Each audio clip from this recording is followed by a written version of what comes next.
Janine, scène 1. Ça tourne. Je suis née en 1937, avant la guerre. Et mon papa est parti à la guerre. C'est pour ça que ce sont mes grands-parents qui m'ont élevée pendant longtemps. Je suis née à Voiron, mais mes grands-parents habitaient Bilieu. Donc maman travaillait, mon papa était à la guerre. Et bien mes grands-parents m'ont récupérée pour m'élever. Et après moi, j'ai eu une petite sœur qui a 5 ans de moins que moi, qui n'a jamais vécu chez mes grands-parents parce qu'à ce moment-là, mon papa était revenu de la guerre et mes parents étaient ensemble. Donc ma petite sœur est restée beaucoup plus avec mes grands-parents, avec mes parents que moi. Et elle s'appelait comment? Ma sœur s'appelle Paul. J'ai été gâtée chez mes grands-parents. J'étais un peu chippie. Où es-tu née? Je suis née à l'hôpital de Voiron qui s'appelait à ce moment-là le Château. C'était un ancien château qui appartenait à M. Barral et qui a été vendu après à la ville de Voiron pour en faire un hôpital. Et pendant très très longtemps, on ne disait pas je vais à l'hôpital, on disait je vais au château. Et sur mon état civil, c'est marqué Janine, née au château. Je suis châtelaine.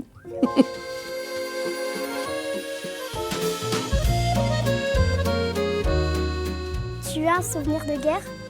Oui, j'ai un souvenir de guerre parce que je suis née un petit peu avant la guerre et mon papa est parti à la guerre. Ma maman qui travaillait m'a confié à mes grands-parents et mon grand-père était un grand blessé de la Première Guerre mondiale. Alors les souvenirs, j'en ai pas vraiment parce que j'étais toute petite. Je me rappelle seulement qu'il y a eu des Américains qui sont venus et qui habitaient dans des camions ou des petites caravanes au bord du lac et qui venaient voir mes grands-parents pour leur demander s'ils pouvaient acheter des pommes de terre pour se nourrir. Et en compensation de ça, ils donnaient à mes grands-parents des boîtes de conserve. Des boîtes de conserve qu'on appelait du singe. Mais en fait, c'était très bon parce que quand on ouvrait la boîte de conserve, c'était un peu juteux à l'intérieur, c'était de la viande. Et nous mangions ça avec des pommes de terre bouillies. C'était très bon. C'était du bœuf. On appelait ça du singe, j'allais savoir pourquoi. Je ne peux pas le dire, mais on a toujours parlé des boîtes de singe données par les Américains. Comment est-ce que vous étiez marqué quand ton papa est revenu de la guerre? Eh bien, quand papa est revenu, la plus belle chose qui m'est arrivée, c'est que je suis retournée avec mes parents. Et mon papa, qui avait tellement eu peur de ne pas revenir de la guerre, eh bien, il a été papa poule avec moi. Donc voilà. Mais tu sais, les gens qui ont fait la guerre et qui ont souffert à la guerre et qui ont été malheureux pendant la guerre, quand ils n'étaient pas chez eux, n'en parlaient pas beaucoup. J'ai pas beaucoup entendu mon papa parler de la guerre. Pour lui, c'était une histoire douloureuse dont il préfère ne pas nous en faire profiter.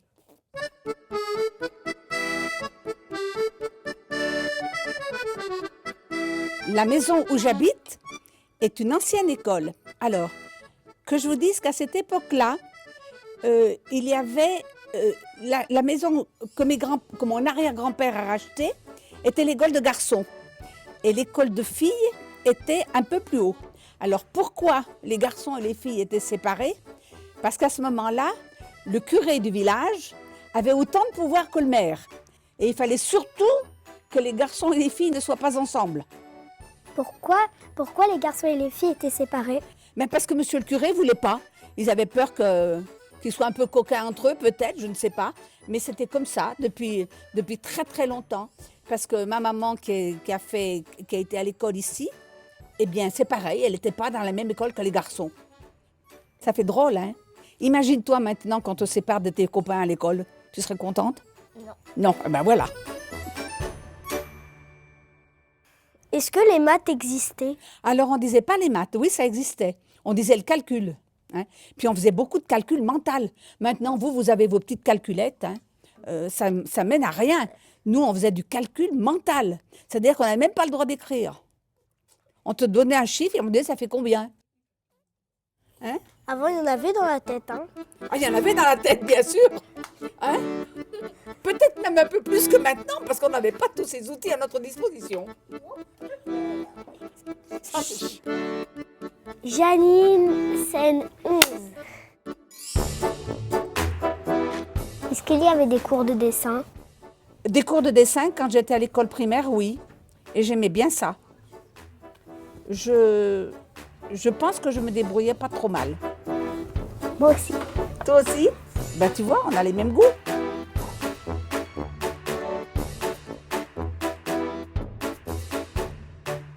Est-ce qu'il y avait des cantines avant? Ah non, pas de cantine. Pas de cantine. Alors, on revenait manger à la maison, chez papa et maman ou chez les grands-parents. Ou quand on ne pouvait pas l'hiver, on nous préparait une petite gamelle et puis on mangeait sur place. Mais il n'y avait pas de cantine.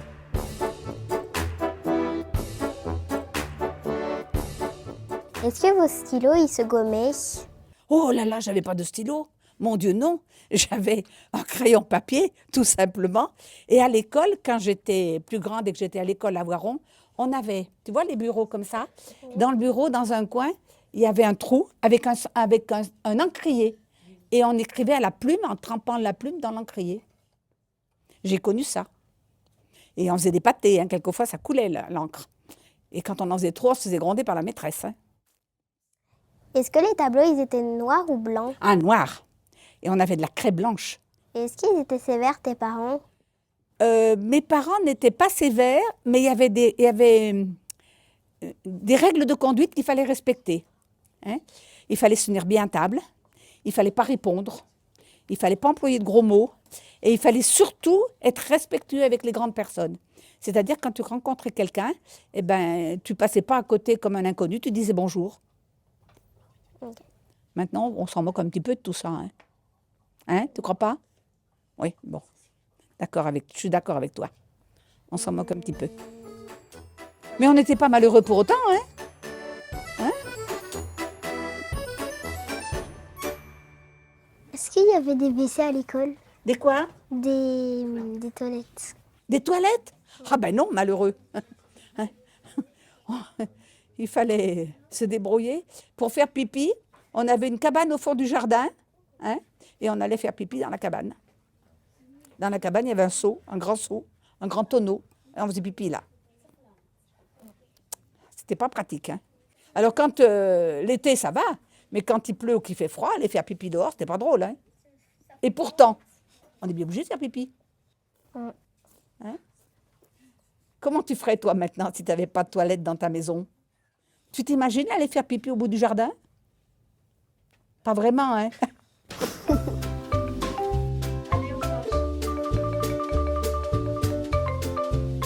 Quel métier vous avez? Il y avait dans le village? Alors dans le village, il y avait beaucoup d'agriculteurs. Mes grands-parents étaient agriculteurs.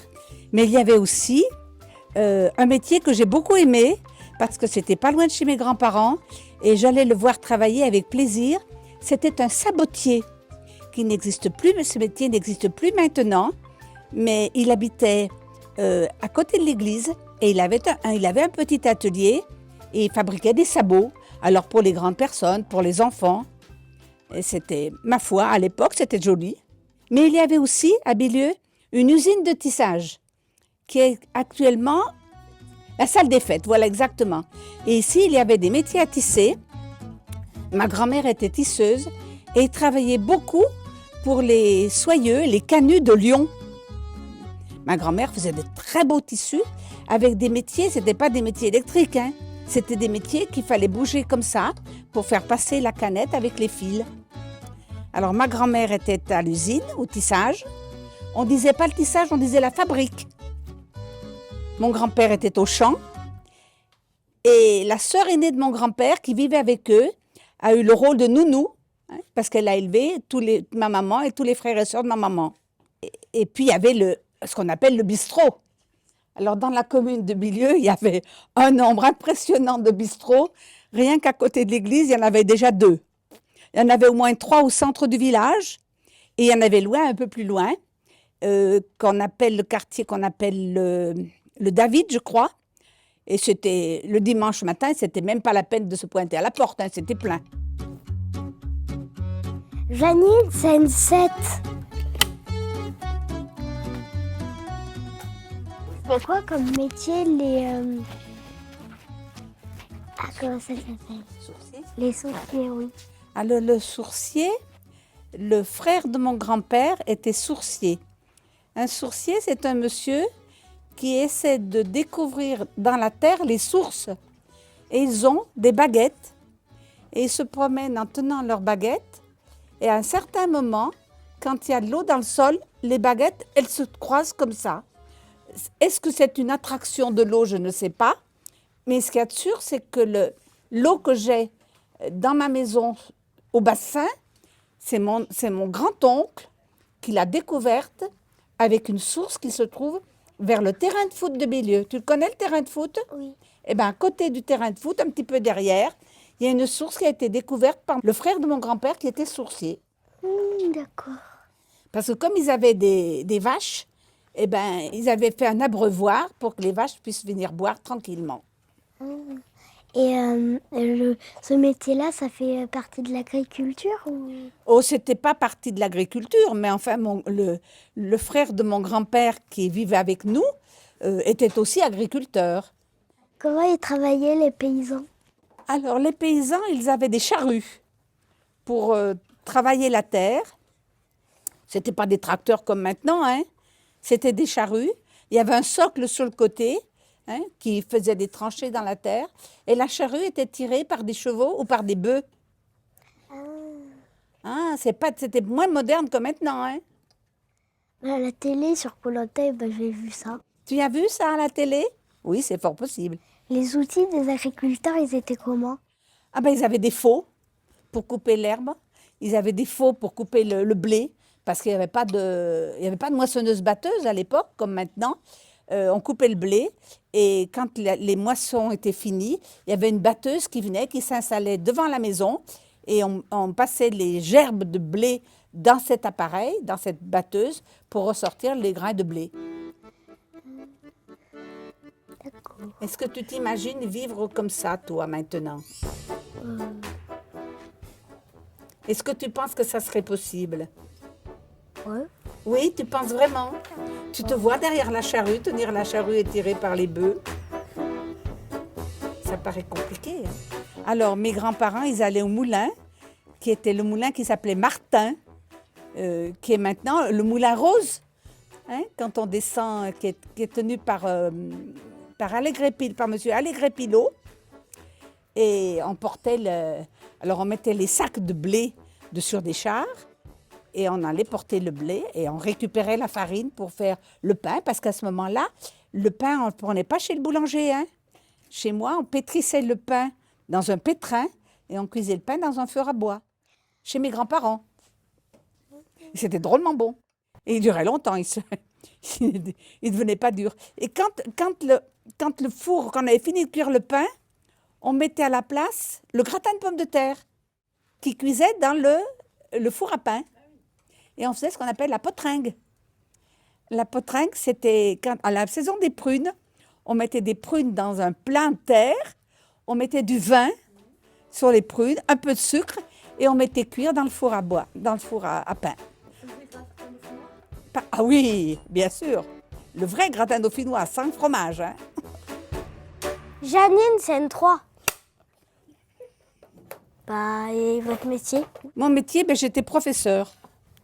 Oh, c'est intéressant ça. Ah, c'est intéressant ça. D'autant Voilà plus pourquoi vous venez dans une école. parce que j'aime bien les enfants. Ça me fait plaisir aussi de voir les enfants. Mais j'étais professeur avec des grands, avec des élèves de terminale et de BTS. Tu vois, tu es encore loin de ça, hein. Ah oui, ouh. Mais tu y arriveras un jour, hein? Bien sûr.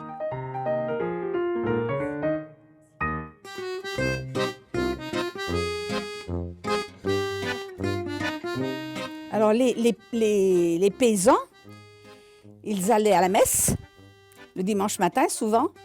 Quelquefois, ils n'allaient pas jusqu'au bout parce qu'ils se retrouvaient au bistrot à côté avec un petit canon de vin blanc. Et j'y suis souvent allée avec mon grand-père parce qu'après la messe, il y avait le petit canon de vin blanc et il y avait le jeu de cartes. Ils jouaient à la belote. C'est quoi Un canon de vin blanc, c'est un petit verre de vin blanc. Et ils disaient, je vais boire mon petit canon. C'était un petit verre de vin, tout simplement. C'était pas un péché, hein? C'était quelque chose qui était courant dans le village.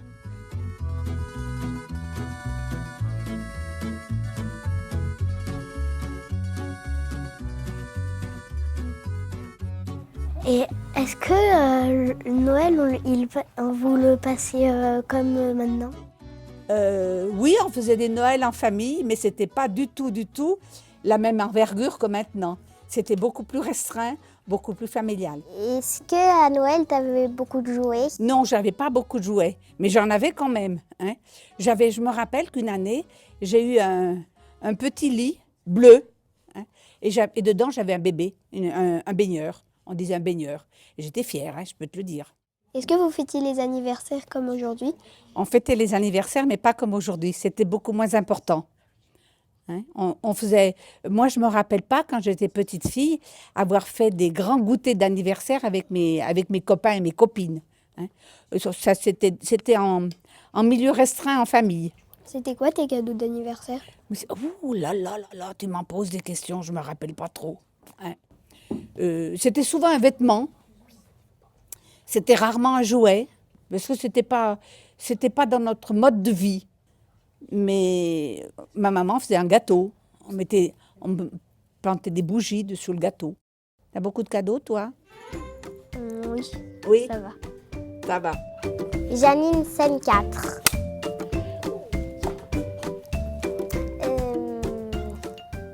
Est-ce qu'il y avait des magasins de jouets? Ben, certainement, mais alors franchement, je ne me rappelle pas. Hein. Je me rappelle seulement qu'une fois, mon papa avait eu un accident sur son lieu de travail et il m'avait emmené promener dans ma poussette, dans une poussette. Je vais avoir 5 ans ou 6 ans quand il est revenu de la guerre. Et on était passé devant un magasin de jouets. Et il y avait quelque chose qui me plaisait bien. Et mon papa m'a dit, si tu veux ça, ce soir, on ne pourra pas manger de pain. Alors, parce qu'il n'y avait pas beaucoup de sous. Et bien, conclusion, j'ai regardé mon papa et j'ai dit, je préfère qu'on mange du pain et pas avoir de jouets. Et c'était vrai. Mais c'est un très bon souvenir.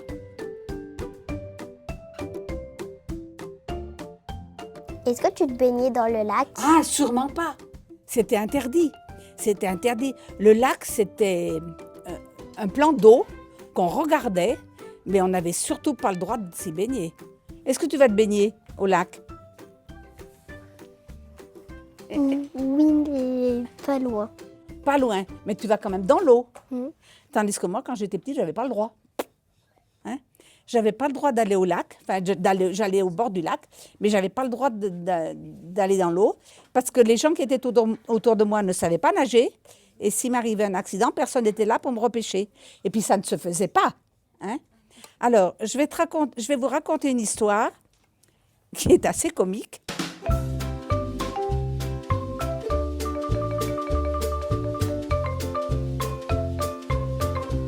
Une sœur à ma maman avait un amoureux. Et avec son amoureux, ils allaient au bord du lac. Et comme à ce moment-là, les amoureux, ils n'avaient pas le droit de sortir tout seuls, eh bien, ma tante Josette, elle emmenait sa nièce, qui était moi. C'était une façon de dire, je peux aller rejoindre mon amoureux, mais j'ai quelqu'un, je ne ferai pas de bêtises. Et quand j'étais au bord du lac, mon futur oncle me faisait des gros tas de cailloux et il me disait, prends les cailloux, fais des ricochets dans l'eau. Et pendant ce temps, derrière, il se faisait des bisous. Et ça a duré longtemps. Hein. Ça a duré longtemps parce que les 4 cailloux, ils étaient importants pour que les bisous durent longtemps. Alors tu penses bien que maintenant, on ne fait pas ça. Hein. Quand on a des amoureux, on n'emmène pas quelqu'un avec nous. Hein. Tu dois emmener quelqu'un avec toi, ton amoureuse, toi? Pas vraiment, hein? Bon. Que tu crois que tu pourrais vivre comme ça maintenant? Peut-être. Peut-être. Eh bien, tu sais, il faudrait vraiment faire des efforts, hein, parce que tu n'aurais pas toutes les facilités que vous avez maintenant, les enfants. Pendant les vacances, eh bien, écoute, j'étais chez mes grands-parents. Alors, quand c'était la période des moissons, j'allais avec mes grands-parents couper le blé, faire les moissons. Et puis, même mon grand-père m'avait installé, tu vois, sur la terrasse où j'habite, il m'avait installé une balançoire. Ah ben, je peux te dire, j'en ai fait des tours de balançoire. Est-ce que tu faisais de la couture? Ah, de la couture, oui, j'aimais bien ça, avec ma grand-mère. Hein?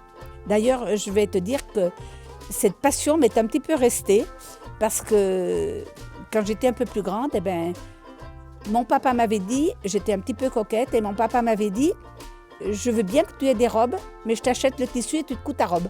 Et bien, c'est ce que j'ai fait. Ok. Est-ce que les boutons, ça coûtait cher? Les boutons, boutons. les boutons qu'on met aux gens. Ah, on mettait surtout... alors, c'était très particulier parce qu'on avait beaucoup de boutons en nacre qu'on ne trouve plus maintenant. Mais quand il y avait un deuil dans la famille, on enlevait tous les boutons en nacre et on les remplaçait par des petits boutons en tissu noir. C'était un signe de deuil.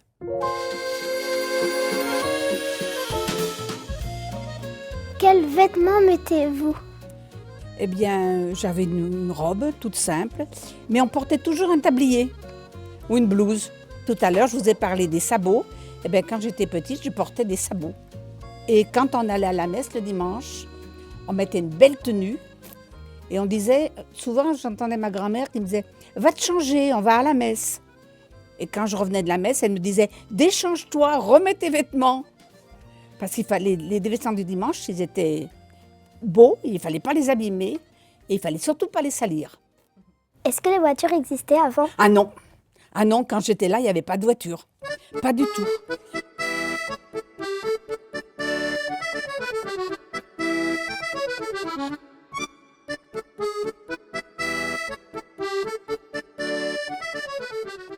On marchait beaucoup.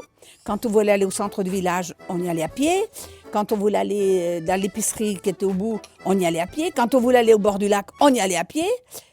C'était pas toujours facile. Et la route n'était pas goudronnée. Pour aller vers l'église, c'était des gros cailloux dans la route. C'était comme un petit chemin. Hein. Si vous alliez quelque part, est-ce qu'avant, les trains ils existaient? Ah ben les trains, ils existaient à Voiron, oui, c'est sûr. Mais il fallait y aller, chercher le train à Voiron. Puis pour aller où? On voyageait pas beaucoup à cette époque-là. Pourquoi? Pourquoi? Ben parce qu'on avait tout ce qu'il faut. Et puis en clair, c'était pas la mode. C'était pas la mode de voyager.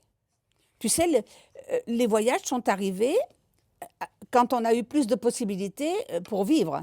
Mais à cette époque-là, après la guerre ou pendant la guerre, on était plutôt prudents. Les avions existaient-ils? Ben, ils existaient sûrement.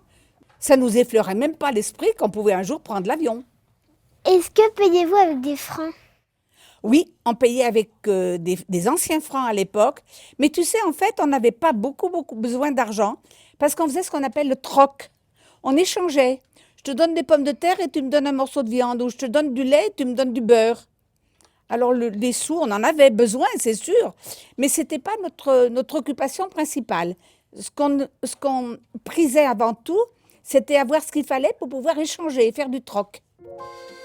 Janine, 10. Quel était ton plat préféré? Ah, mon plat préféré, quand j'étais chez mes grands-parents, je crois que j'en ai beaucoup. Parce que j'aimais bien le gratin dauphinois que faisait ma grand-mère. Sans fromage, parce que c'était un vrai gratin dauphinois. J'aimais bien la carpe à la crème. C'était aussi ma grand-mère qui le faisait. La carpe, c'est un poisson, hein. C'est un poisson qui a beaucoup d'arêtes. Mais ma grand-mère, elle le faisait et à l'intérieur du poisson, elle mettait de l'oseille. Parce que l'oseille, l'acidité de l'oseille fait un petit peu fondre les arêtes. C'était excellent avec de la crème. Et j'aimais bien la rissole de châtaigne. La rissole de châtaigne. Et c'est une grande poêle qui a des trous et on met les châtaignes dedans, dans la cheminée, et ça pète un petit peu, mais c'est ce qu'on appelle la rissole de châtaigne. Après, on enlevait la peau de châtaigne et on mangeait quelquefois avec du lait, quelquefois nature, quelquefois avec de la salade quand il y en avait. Où est-ce que tu achetais à Les manger? vêtements? À manger. À manger. Ben, je n'achetais pas à manger parce que dans la ferme de mes grands-parents, on avait à peu près tout. Il y avait un potager, donc ils cultivaient les poireaux, les radis. On mangeait beaucoup de radis. Hein. Ma grand-mère aimait ça. On mangeait des carottes, des pommes de terre. Il y avait des volailles, des poules, des canards. Et puis, parfois, il y avait un veau qu'on tuait et on mangeait du veau. Et puis, il y avait des lapins. Alors, je vais vous raconter une anecdote qui va vous faire rire. Parce que les lapins aiment beaucoup le son. Le son, c'est le résidu du blé. Et ma grande-tante mélangeait le son avec de l'eau et elle donnait ça aux lapins qui en étaient friands. Et une année, ma tante m'avait fait une poupée. Alors, pour faire la tête, elle avait mis une boule et dedans, elle avait mis du son. Hein. Elle avait mis des bras avec du son dedans. Et moi, petite fille, voyant que les lapins aimaient le son, un jour, j'ai ouvert le clapier où était le lapin et je donnais ma poupée aux lapins qui ont mangé ma poupée. Je ne dis pas ce que je me suis fait gronder. Parce que ma tante m'a dit, c'est fini, je t'en ferai plus. Et elle ne m'en a pas fait d'autres. Vous aimiez trop les animaux. Oui, mais les lapins étaient contents, ils avaient mangé la tête de ma poupée. Est-ce que vous avez autant de choses que nous dans notre maison? Non, pas du tout. Pas du tout. On n'avait pas de robot pour mixer la soupe, on avait un presse-purée, on n'avait pas toutes ces choses modernes qu'on a maintenant, qui nous évitent de la peine, mais on n'était pas malheureux pour autant, au contraire. Au contraire. Quand j'étais petite chez mes grands-parents, au début, on n'avait pas l'eau sous l'évier. On n'avait pas l'eau courante. Il fallait chercher l'eau au puits. D'ailleurs, dans la ferme où j'habite, on a gardé le puits. On ne l'utilise plus, on le garde comme décoration, mais on allait puiser l'eau au puits pour laver la vaisselle, pour se faire la toilette. Vous achetez comment, par exemple, des objets? Vous achetez avec quoi? Eh bien, les objets, il y avait quelquefois des marchands ambulants qui passaient, qui avaient un petit peu dans leur carriole, dans leur charrette, comme si c'était un bazar. On trouvait des casseroles, on trouvait des couverts, on trouvait, voilà. Ils passaient une fois ou deux par an, comme ça.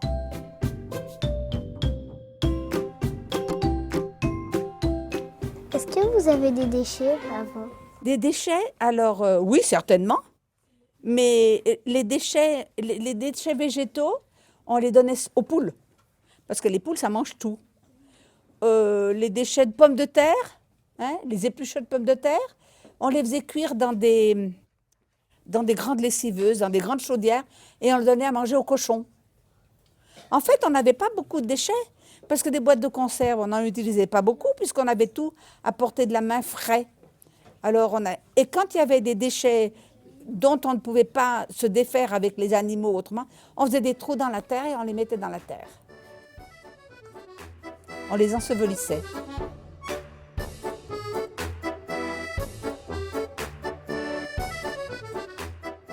Quand vous étiez adulte et qu'il y avait un anniversaire de votre famille, comment vous faisiez pour les appeler? Comment on faisait pour les appeler? Il y avait à ce moment-là ce qu'on appelait le télégramme. Et puis quand on était, quelque temps après, il y a quand même eu le téléphone. Et on appelait ça l'inter, on ne disait pas téléphone.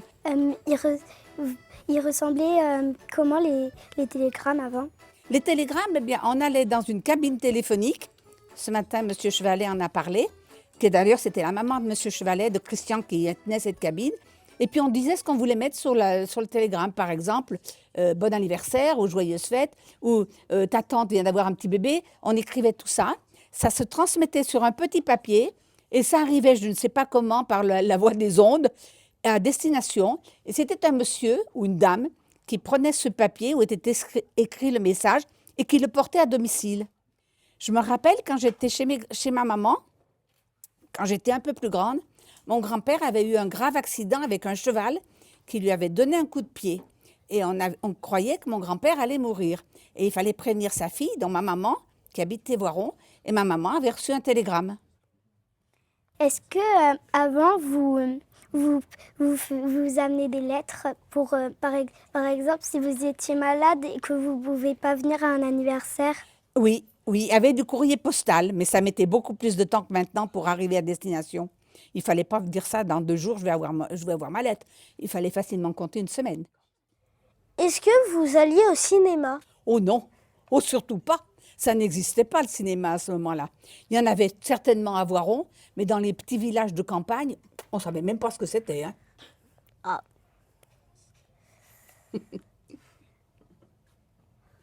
Est-ce que vous avez des télés? Ah ben non, pas du tout, encore moins. Hein. Mon grand-père, il avait, pendant la guerre, il avait un poste de radio. C'était un poste, on appelait ça un poste à galène. Et il écoutait les informations. Je me rappelle qu'il disait « Taisez-vous, le général de Gaulle va parler ». Et on écoutait ce que le général de Gaulle nous disait pendant la guerre. avec un poste à galène. C'était un poste qui était carré comme ça, et devant, tu aurais dit qu'il y avait un petit rideau. Mais les télévisions, ça n'existait pas, bien sûr que non.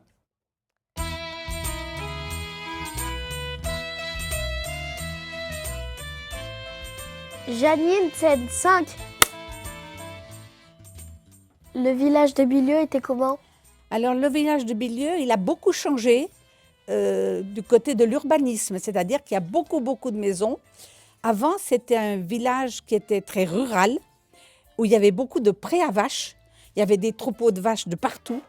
À côté, votre école où vous êtes là maintenant, c'était des prés à vaches. Ah oui, je veux bien qu'il me dise s'il perçoit la différence qu'il y a entre comment on vivait nous et comment tu vis toi. Oui. Est-ce que tu t'en rends compte? Oui. Oui? Et tu penses qu'on avait de la chance, nous, quand on était petits? Non? Eh bien, moi, je te dis qu'on avait beaucoup de chance. Oh. On avait autour de nous beaucoup d'affection, beaucoup de solidarité. Et ma foi, on n'était pas du tout malheureux, au contraire. On avait de l'affection, on avait de la nourriture, on avait un beau paysage, de la gentillesse plein autour de nous.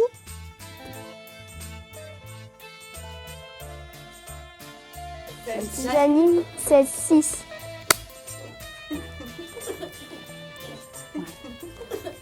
Est-ce que vous connaissiez ma maison? Très bien.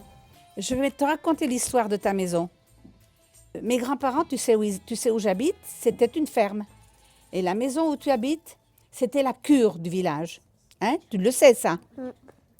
La cure, c'est le presbytère. L'endroit où le curé habitait. Où le curé habitait. Et dans les dépendances de la cure, il y avait un local réservé aux corbillards. Et quand il y avait un enterrement, eh ben, c'était grandiose. Parce qu'il fallait cirer les sabots des chevaux pour que les sabots soient brillants. Il fallait nettoyer les jantes des roues du corbillard. Et je connais bien le problème, parce que le corbillard, c'était mon tonton qui le conduisait. Il y a eu une période où le curé était parti. Il fallait sonner les cloches. C'était ma tante qui allait sonner les cloches. Il n'y avait pas de sonnerie électrique comme maintenant. Et mon plus grand bonheur, c'était d'y aller avec ma tante et de tirer sur les cordes. Et quand les cordes remontaient, ben, j'étais petite, je remontais avec. C'était un vrai jeu. Et les parents de Marius sont les troisièmes personnes qui habitent dans la cure. Les troisièmes... Voilà. Mais ils l'ont bien arrangé. Ça a beaucoup changé. Ah oui. Hein? Oui. Oui, tu es d'accord, moi aussi. Mignon. Il a 2 frères qui sont adorables, Oscar et Clovis. C'est vrai, hein? Même l'autre jour, j'entendais de l'autre côté du champ, « Janine !» C'était Marius qui m'appelait. Hein? Oui. On va faire une pause.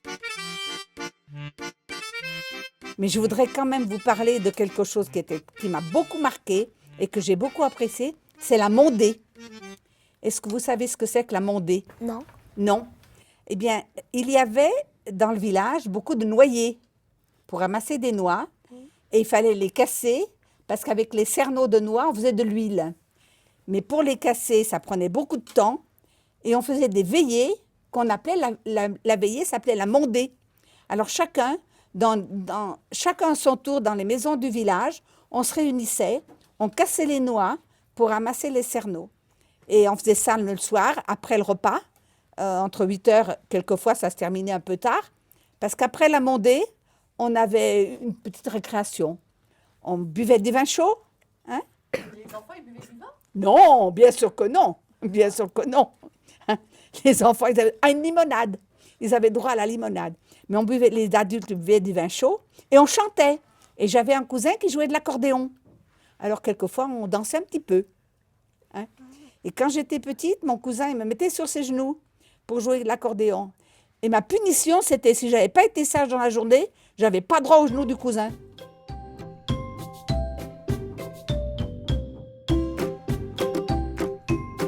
Janine, scène 8.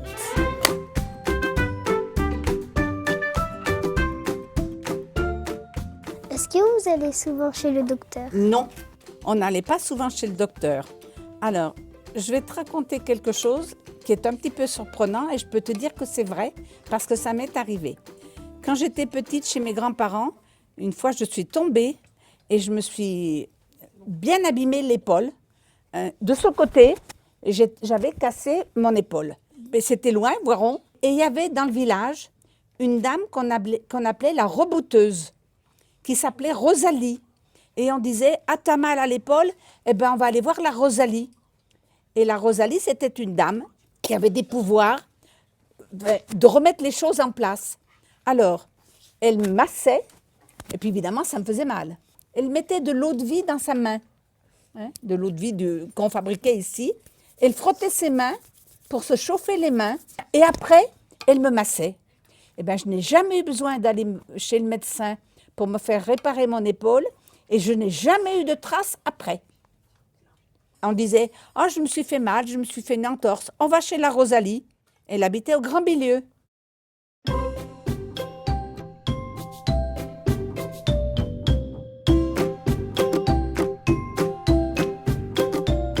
Janine, c'est 9. Super. Est-ce que vous auriez vu le lac, le village disparu sous le lac? Non, non. Et je vais même te dire que quand j'étais petite fille, on n'en parlait pas. On parlait surtout du quartier de Verzars, qui est de l'autre côté du lac, en allant sur Paladru-le-Pin. Alors, je vais t'expliquer une légende. Je ne sais pas si elle est vraie, mais quand il y avait du gros orage avec du gros tonnerre, et ça faisait peut-être un petit peu peur, j'en sais rien, mais on disait que c'était les cloches qui étaient au fond de l'eau du village de Verzars qui se fâchaient. Ah bon? Oui. Ah bon? Ça fait peur, hein? Non. Et ma grande-tante me disait, sois gentille parce que les cloches se fâchent. Je pense que c'était une légende. Alors, une pure légende. Ah oui, une pure légende, oui, sûrement. Mais quand même, le village sous l'eau, il existe, hein? Parce qu'il est à Coltière et il y a eu des recherches archéologiques qui ont eu lieu ici. Eh bien, je pense que moi, j'ai retrouvé un bout de vase. Ah bon? Parce qu'il y avait une sorte de truc en verre. Ah ben c'est possible, hein? C'est possible.